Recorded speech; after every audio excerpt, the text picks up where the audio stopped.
in light of providing helps to pastors and to leaders and to district leaders within our fellowship in the Pentecostal Assemblies of Canada, within our districts that we oversee and speak into directly in Eastern Canada, we have recent grads, some who it would only be a year out of graduating from our school next month, and then we have students who you mentioned who are either still on internship or have just completed internship, who have been really thrown into leadership in a really, really trial by fire way in the last 2 weeks, with regards to online life, with regards to social media.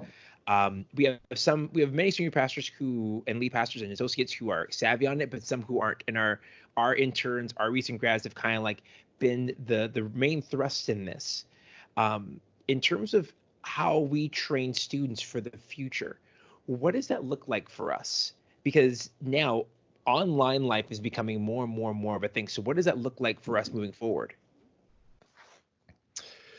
That is the question I've been thinking about to some extent every now and then, off and on, and wondering more broadly, what will the church look like when this is done?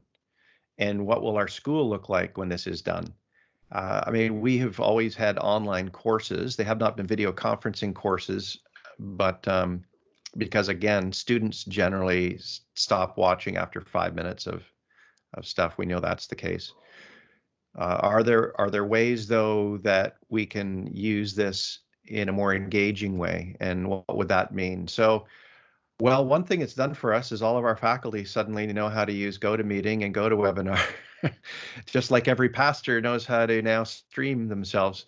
So we've had to quickly orient ourselves in that. But this question is one that I think, okay, is this going to mean something for, first of all, our delivery systems by which we teach?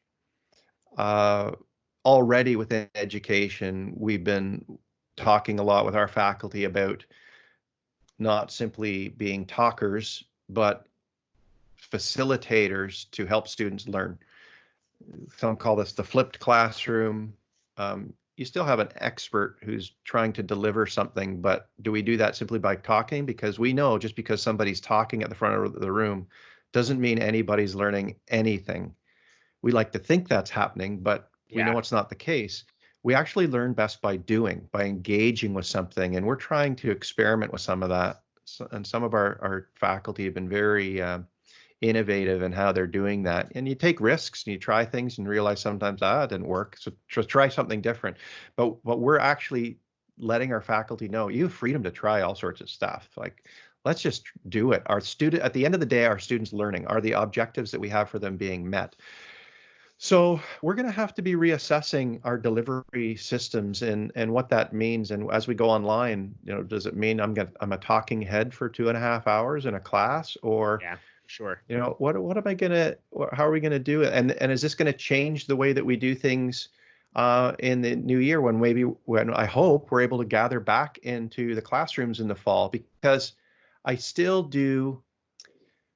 My personal preference is to be in the classroom and have that interaction and to see the faces. Well, now we can see faces a little bit, but to have that physical proximity, I think, is important for human beings. And so a number of people, you hear them saying maybe the term social distancing wasn't the best way to describe this. It's actually physical distancing that we want to keep. But at some point, human beings are meant to have physical closeness without making each other sick, if we can do that. So how are we going to do that? Yeah. And maybe I just wonder if some teachers in the fall are going to say, you know what, there were some things that came out of this experience that actually turned out to be a better way of teaching a particular component. And so I want to try that, even though I'm going to be in the classroom, but I'm going to engage some of these different technologies that I've learned to help students with that. I think that's going to be a win.